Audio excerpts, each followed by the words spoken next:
Bonjour à tous, amis de la santé globale et holistique. C'est Antoine Chevalier, thérapeute quantique. Voilà, la vidéo du jour sera intitulée « Comment comprendre et interpréter l'adhésion de l'opinion publique ?» Je suis tout à fait surpris de voir comment les Français ont changé d'avis sur les politiques et leurs actions à l'occasion de cette crise. Cela faisait pourtant bon nombre d'années, de gouvernements, de présidents, que la défiance s'installait de plus en plus. Ainsi, nos élus n'étaient plus plébiscités que par moins de 25% des électeurs. Seuls 50% allaient aux urnes voter et la moitié de ceux-ci votaient blanc. Gauche, droite, centre, peu importe l'étiquette et le système idéologique défendu. Avec des personnalités politiques issues du siècle dernier, pouvait-on s'attendre à construire une vision innovante du XXIe siècle ?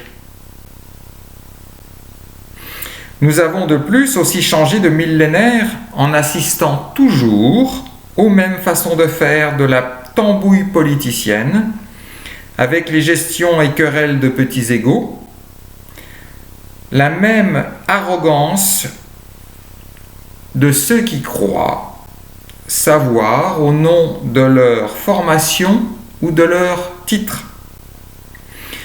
Finalement, ils ne font que ce qu'ils savent faire et ce qu'ils ont toujours fait. Alors une partie de la population a voulu essayer, croire en un jeune loup.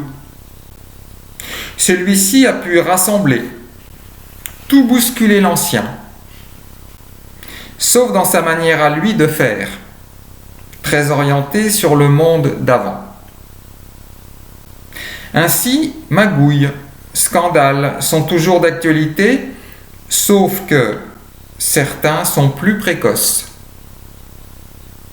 En fait, les jeunes loups, étant élevés par des vieux loups, cela reste toujours des loups. Trop heureux de s'installer dans les fonctions et la jubilation égotique d'être président, ministre ou autre, haut commissaire au plan par exemple. Comités, commissions, etc.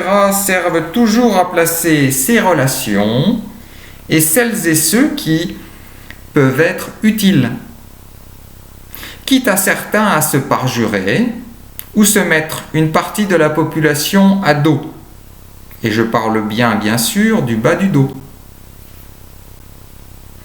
Qu'il est doux de voir toujours les mêmes postures, les mêmes habillages, les mêmes manipulations.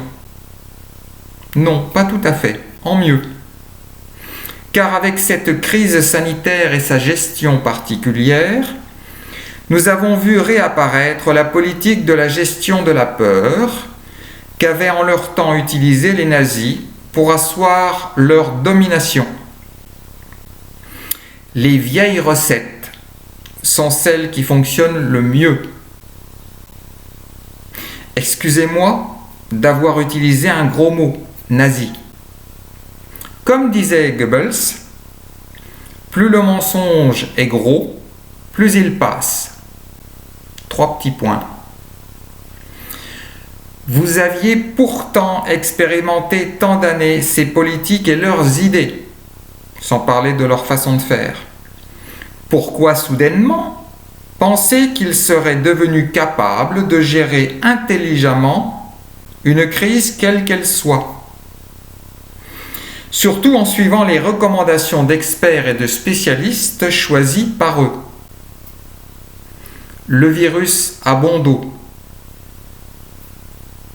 Nombre de personnes se sont tout de même rendues compte de l'énormité du manque de cohérence et d'intelligence de la situation.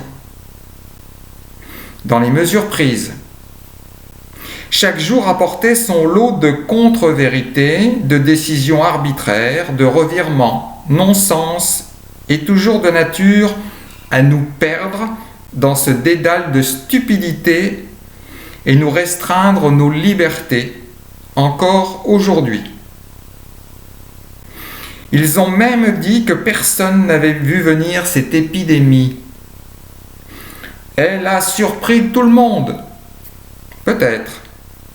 Sauf ceux, administration, groupe d'intérêt privé et au moins un écrivain, qui l'avait déjà théorisé, modélisé et prévu.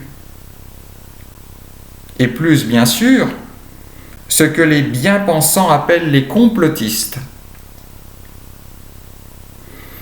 Mais quand on prend dès le début une problématique à l'envers, il est rare que cela donne des résultats cohérents, constructifs et servant le bien commun. La vérité a pour habitude d'avancer au grand jour et le mensonge masqué.